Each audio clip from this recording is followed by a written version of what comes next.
Hello friends, welcome to our channel ADNAN Academic School with a brand new video.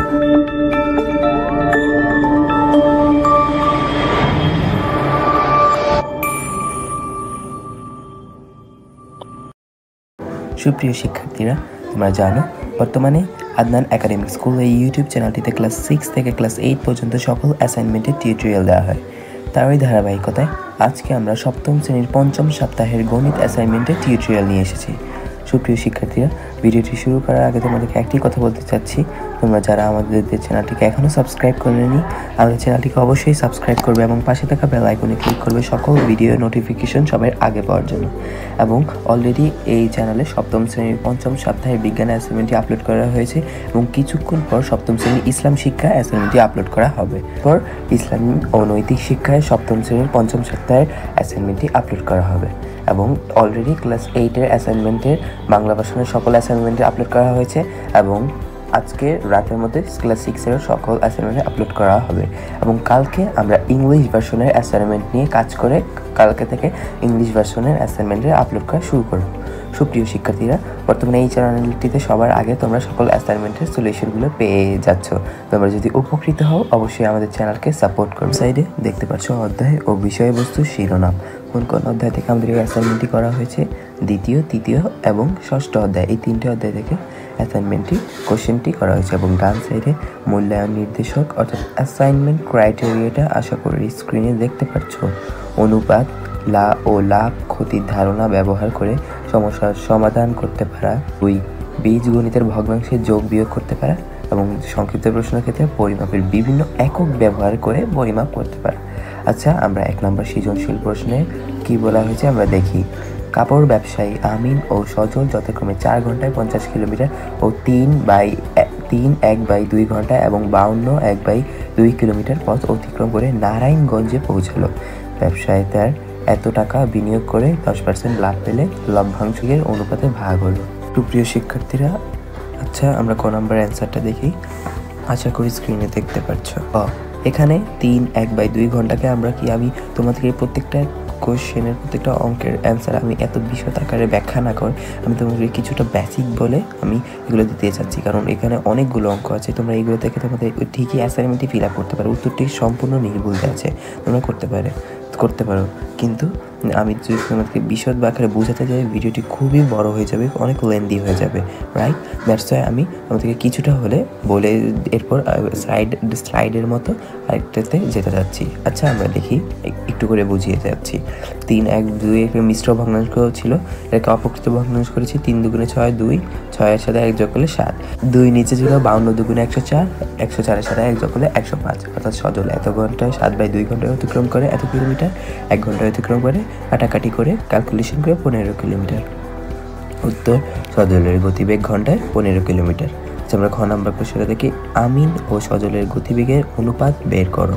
আমিন 4 ঘন্টা, আমরা কিন্তু ওইখান থেকে পেয়েছি উদ্দীপক থেকে, রাইট? আমিন 4 ঘন্টা অতিক্রম করে 50 কিলোমিটার এবং আমিন 1 ঘন্টা অতিক্রম করে 50/4 অর্থাৎ 25 কিলোমিটার।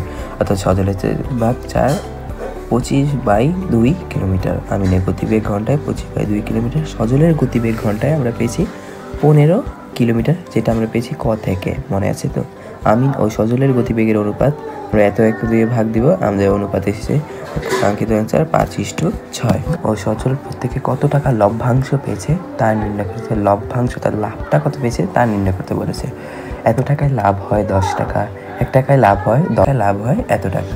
এটা নিচেরটা উপরে উঠে যাবে এবং ওইটা দিয়ে এটা গুণ হয়ে 100 দ্বারা ভাগ হবে। আমি নিষ্ঠু সজল 5:6। অনুপাত রাশিগুলোর যোগফল 5 + 6 = 11 আসে এবং আমিনের অংশ এতকে 5 এর মানে হচ্ছে গুণ। আমি আবারও বলে দিয়েছি, এখানে একটু ভুলেছিল এবং না, এখানে হবে এর এত 22,000 এর 5 11 টাকা এর ক্যালকুলেশন করে এত এসেছে, অর্থাৎ এত টাকা। উত্তর এত টাকা। 2 নং কোশ্চেনটা দেখি। আশা করি স্ক্রিনে দেখতে পাচ্ছ। 2 নংটি হচ্ছে বীজগণিতিক অঙ্ক। 3টি বীজগণিতীয় রাশির ভগ্নাংশ দিয়েছে এবং প্রথম ভগ্নাংশের হরকে উৎপাদকে বিশ্লেষণ করতে বলেছে। খুবই সহজ অঙ্ক দিয়েছে। সুপ্রিয় শিক্ষার্থীরা, জানি আছে তোমরা আমাদেরকে কমেন্টস করে অবশ্যই জানাবে তোমাদের বীজগণিত ভালো লাগে নাকি পাটিগণিত। আমার মনে হয় আশা করি সবার কাছেই বীজগণিত ভালো লাগে, রাইট? আচ্ছা আমরা ক নম্বর কোশ্চেনটা দেখি। a² + a - 2 এখন আমরা একে কি লিখতে পারি, এখানে আমরা মিডল টার্ম করতে পারি, অর্থাৎ উৎপাদকে বিশ্লেষণ করতে পারি মিডল টার্মের সাহায্যে। 2a মাইনাস এ, এখানে একটা এ থেকে 2a থেকে একটা এ বাদ দিলে এ থাকে, এবং এই 2a ওই 2 এর সাথে যোগ করলে 2a স্কোয়ার হয়, প্লাস মাইনাস করলে এখানে 2 হয়, রাইট। কমন নিয়েছি a into a plus 2 minus 1, এখানে যেহেতু কিছু কমন নাই এখানে 1 কমন আছে, মাইনাস 1 কমন নিয়ে ওইটা যেহেতু একসাথে মিল করা লাগবে a প্লাস 2, অর্থাৎ a plus 2 into a minus 1। কোশ্চেনটা আশা করি স্ক্রিন দেখতে পাচ্ছ। 4 নম্বর কোশ্চেনটা ভগ্নাংশের 3টি হরের লসাগু নির্ণয় করতে বলেছে। হরের লসাগু নির্ণয় করতে বলেছে। প্রথম ভগ্নাংশের হর আমরা উৎপাদকে বিশ্লেষণ করেছি, সেটি আর বিশ্লেষণ করা লাগবে না, কত আমরা পেয়ে গিয়েছি। ভগ্নাংশের হর a square plus 3a plus 2, ওই একইভাবে খুবই সুন্দর ভগ্নাংশের হর a square plus 3a plus 2, ওই একইভাবে মিডল টার্ম করবো খুবই সহজভাবে। 2a যোগ 2a এবং a যোগ করলে আমাদের 3 আসে, এবং দুটো প্লাসে মাইনাস করলে ওইটা আসে, শেষেরটা আসে, রাইট। এবং এই কমন নিয়ে a প্লাস 2 নিয়ে a প্লাস 2 থাকে, এখন ওইখানে প্লাস 1 যেহেতু কিছু কমন থাকে না, 1 কমন নিব, প্লাস 1 কমন নিয়ে a প্লাস 2 আসে।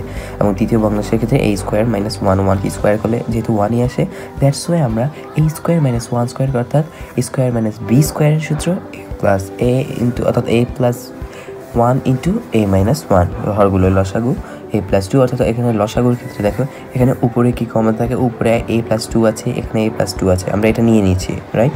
আমাদের আর এবং উপরে a মাইনাস 1 আছে, নিচেও a মাইনাস 1 আছে, তাও একবার নিয়ে নিছি। এবং উপরে মাঝখান রেখে a প্লাস 1 আছে, শেষে a প্লাস 1 আছে, তাও একবার নিয়ে নিচ্ছি। আমাদের কাঙ্ক্ষিত অ্যান্সার খ নম্বরে চলে এসেছে, হরগুলোর লসাগু equal to a plus 2 into a minus 1 into a plus 1। আমরা গ নম্বর কোশ্চেনটা দেখি। দ্বিতীয় তৃতীয় ভগ্নাংশের যোগফল থেকে প্রথম ভগ্নাংশটি বিয়োগ করো। এই কোশ্চেনটি অনেকবারই আসে ক্লাস সপ্তম শ্রেণীর এই ম্যাথে। গয়ের সমাধান আমরা ওই দুটো যোগ করে মাইনাস বিয়োগ করেছি, ক্যালকুলেশন নিচেরগুলো। তো আমরা যেহেতু আগে থেকেই উৎপাদকে বিশ্লেষণ করে রেখেছি, অর্থাৎ ওইগুলোর সাথে ওইগুলো লসাগু দিব, এবং লসাগু হয়ে আমাদের যেটা এসেছে ওইটার সাথে উপরটা a plus 2 into a plus 1কে ভাগ দিয়ে যেটা থাকবে ওইটাকে 2 এর সাথে গুণ করবো। একই ফর্মুলায় 3টা করে আমাদের কাটাকাটি হয়ে আমাদের কাঙ্ক্ষিত অ্যান্সার এসেছে 3a minus 2 by a plus 2 into a plus 1 into a minus 1। সুপ্রিয় শিক্ষার্থীরা, আমি তোমাদেরকে প্রত্যেকটি অঙ্ক খুবই সুন্দরভাবে আমি তোমাদেরকে বোঝানোর চেষ্টা করছি অল্প সময়ের মধ্যে। তোমরা কে কোন স্কুল থেকে এবং কে কোন জেলা থেকে আছো আমাদেরকে কমেন্টস করে অবশ্যই জানাবে, যারা এই ভিডিওটি দেখছো। আচ্ছা সুপ্রিয় শিক্ষার্থীরা, আমরা সংক্ষিপ্ত প্রশ্নে চলে যাই। সংক্ষিপ্ত প্রশ্ন 10টি সংক্ষিপ্ত প্রশ্ন করা হয়েছে। 1 নম্বর সংক্ষিপ্ত প্রশ্নে বলে 2 মাইল এবং 3 কিলোমিটারের পার্থক্য কত মিটার? আমরা জানি 0.62 mile equal to 1 kilometre, 1 mile equal to এত কিলোমিটার, 2 মাইল ইকুয়াল টু এত কিলোমিটার। খুবই সুন্দর সংক্ষিপ্ত প্রশ্নগুলো, তেমন কিছু বোঝানোর কিছু নাই, এগুলো আশা করি তোমরা স্ক্রিনে দেখতে পাচ্ছ। 2 নম্বর কোশ্চেনে কি বলেছে, একটি ঘনকের একটি তলের পরিসীমা 12 মিটার হলে এর আয়তন কত? এর একটি বাহুর দৈর্ঘ্য আমরা ধরে নিয়েছি a, এবং তাহলে ঘনকের পরিসীমা মানে সমগ্র পৃষ্ঠের যোগফল, এবং পৃষ্ঠটা কত হবে, অর্থাৎ 4a হবে। প্রত্যেকটি পৃষ্ঠে 4a মিটার। প্রশ্ন মতে 4a ইকুয়াল টু 12, অর্থাৎ আমরা কাটাকাটি করে 4কে ডান পাশে পক্ষান্তরে বিধি করে 12কে 4 দিয়ে ভাগ করলে 3, a ইকুয়াল টু 3। ঘনকের আয়তন a কিউব ঘন মিটার, অর্থাৎ এর জায়গায় 3 বসেছি, 3 কিউব অর্থাৎ 27 ঘন মিটার। 3 নম্বর কোশ্চেনটি হচ্ছে, একটি গ্লাসে 250 মিলিমিটার পানি ধরে, এরূপ 25টি গ্লাসের পানি দ্বারা একটি পানির প্রদত্ত সম্পূর্ণরূপে ভরা যায়, পাত্রটিকে কত লিটার পানি ধরে? 3 নম্বর কোশ্চেনটি, একটি গ্লাসে পানি ধরে এত মিলিমিটার, 25টি গ্লাসে পানি ধরে। খুবই সুন্দর কোশ্চেনটা, তেমন কিছু বোঝার কিছু নেই। 4 নম্বর কোশ্চেনটা দেখি। সরাসরি ব্যবস্থাপনায় প্রতিদিন 8 ঘন্টায় করে ট্রাকে চাল বিক্রি হয়, করে প্রতি ঘন্টায় 280 কেজি 500 গ্রাম চাল বিক্রি করা হলে প্রতিদিন কত মেট্রিক টনের পরিমাপের, যেহেতু বলেছে মেট্রিক টনের কথা বলে দিয়েছে। 1 ঘন্টায় চাল বিক্রি হয় এত কেজি 50 গ্রাম, অর্থাৎ 280 কেজি 50 গ্রাম। এটাকে আমরা মেট্রিক টনে পরিণত করলে হবে কি, আমাদের কেজি প্রথমে আমরা কেজিতে পরিণত করবো, গ্রামকে কেজিতে নিয়ে আসবো। গ্রামকে কেজিতে নিয়ে আসতে তোমরা আশা করি সবাই যেন 1000 দিয়ে ভাগ করতে হবে। আমরা যদি 1000 KG equal to 1 metric ton, 1 KG equal to এত মেট্রিক টন, অত কেজি ইকুয়াল টু এত মেট্রিক টন, আমরা ভাগ করে আমাদের এত মেট্রিক টনে এসেছে। খুবই আশা করি 4 নম্বর কোশ্চেনটি বুঝতে পেরেছ। 5 নম্বর কোশ্চেনটি আমরা দেখি। তোমার পড়ার টেবিলের প্রস্থ 2 ফুট এবং দৈর্ঘ্য প্রস্থের 1.5 গুণ। টেবিলটির উপরের তলের ক্ষেত্রফল কত? তলের ক্ষেত্রফল বলেছে। আচ্ছা আমরা দেখি, দেয়াছি টেবিলের প্রস্থ 2 ফুট এবং দৈর্ঘ্য যেহেতু 1.5 ফুট বলেছে, তার 1.5 ফুট গুণ, দ্যাটস ওয়াই এটা দিয়ে আমরা গুণ করব 1.5 1.5 ফুট মানে 1.5, যেটা আশা করি সপ্তম শ্রেণীর সবাই জানো। 6 এসেছিল এবং টেবিলের দৈর্ঘ্য দেওয়া ছিল 120 মিটার এবং প্রস্থ দেওয়া ছিল 100। প্রস্থ বলেছে তার অর্ধেক মানে হচ্ছে তার 2 দিয়ে ভাগ করা। 120কে 2 দিয়ে ভাগ করলে 60। বাগানের পরিসীমার সূত্রটি আশা করি সবাই জানো, 2 ইন্টু দৈর্ঘ্য প্লাস প্রস্থ। খুবই সুন্দর একটি ফর্মুলার সাহায্যে আমি তোমাদের অঙ্কগুলো বুঝাতে চাচ্ছি। জনাব চৌধুরী প্রাতঃভ্রমণের মোট হাঁটেন এত কিলোমিটার এবং মিটারকে আমরা কিলোমিটারে আনবো 1000 দিয়ে ভাগ করব। সুপ্রিয় শিক্ষার্থী, আমি আবারও বলছি, ভিডিওটির মাঝে তোমরা যদি এই টিউটোরিয়ালগুলো থেকে উপকৃত হও, আমাদের চ্যানেলটিকে অবশ্যই সাবস্ক্রাইব করবে এবং আমাদের পাশে থাকবে। যারা আমাদের চ্যানেলটিকে অলরেডি সাবস্ক্রাইব করে যারা আমাদের চ্যানেলটিকে অলরেডি সাবস্ক্রাইব করেছো তাদেরকে অসংখ্য ধন্যবাদ এবং দোয়া এবং শুভকামনা রইল আদনান একাডেমিক স্কুলের পক্ষ থেকে। তোমরা 7 নম্বর কোশ্চেনটা দেখি। অনু তার খাতায় একটি সামান্তরিক এঁকে মেপে দেখলো যে এর ভূমি এত সেন্টিমিটার, উচ্চতা এত সেন্টিমিটার। অনুর আঁকা সামান্তরিকটির ক্ষেত্রফল কত? 7 নাম্বারটি হচ্ছে সংক্ষিপ্ত সামান্তরিকে ভূমি এত দেওয়া ছিল, উচ্চতা এত দিয়েছিল, ক্ষেত্রফল যেহেতু বলেছে খুবই সহজ অঙ্ক, জাস্ট গুণ করবো দুটো, দৈর্ঘ্য গুণ প্রস্থ। 8 নম্বর কোশ্চেনটি হচ্ছে ত্রিভুজের ভূমি এত সেন্টিমিটার, এত 6 সেন্টিমিটার 50 মিলিমিটার, উচ্চতা 400 মিলিমিটার, এর ক্ষেত্রফল কত বর্গ সেন্টিমিটার? একটু কনভার্ট করতে হবে, এটাতে একটু ঝামেলা আছে। আমরা দেখি, ত্রিভুজের ভূমি দেওয়া ছিল 6 সেন্টিমিটার 50 মিলিমিটার, এটাকে মিলিমিটারকে আমরা সেন্টিমিটারে আনতে হলে অবশ্যই 10 দিয়ে ভাগ করতে হয়। এটি আশা করি সকলেই জানো। ত্রিভুজের উচ্চতা এত মিলিমিটার দেওয়া ছিল, এত মিলিমিটারকে আমরা সেন্টিমিটারে আনতে 10 দিয়ে ভাগ করতে হয়। 40 সেন্টিমিটার চলে এসেছে। ত্রিভুজের ক্ষেত্রফলের সূত্র হচ্ছে ক্ষেত্রফলের সূত্র হচ্ছে হাফ গুণ ভূমি গুণ উচ্চতা। আচ্ছা, আশা করি সবাই জানো, রাইট? এত উত্তর এসেছে এত। খুবই সুন্দর একটি কোশ্চেন। 9 নম্বর কোশ্চেনটা দেখি। 7 কিলোমিটার 7 সেন্টিমিটার ইকুয়াল টু কত মিটার? 7 কিলোমিটার 7 সেন্টিমিটার, এটা কনভার্ট করবো জাস্ট, এটা তেমন কিছু বোঝা নেই। এবং 10 নম্বর কোশ্চেনে বলেছিল 1 মিটার কাকে বলে, এটির সংজ্ঞা দেওয়া, অর্থাৎ এটির ডেফিনেশন বলতে বলেছে। অর্থাৎ উত্তর মেরু থেকে বিষুব রেখা পর্যন্ত দূরত্বের 1 কোটি ভাগের 1 ভাগকে 1 মিটার বলে। এটির সম্পূর্ণ সংজ্ঞা তোমাদের বই থেকে নিয়েছে, কারণ পাঠ্য বই থেকে, তোমাদের টেক্সট বই থেকে নিয়ে তোমাদের এই অ্যাসাইনমেন্টগুলো জাজ করবে। টেক্সট বইকে প্রাধান্য দিয়ে এই অ্যাসাইনমেন্টগুলো জাজ করবে। দ্যাটস ওয়াই আমি প্রত্যেকটি জিনিসের অ্যান্সার তোমাদের মেন বই থেকে নেওয়ার চেষ্টা করি। আচ্ছা সুপ্রিয় শিক্ষার্থীরা, বলতে একেবারে ভিডিও শেষে চলে এসেছি।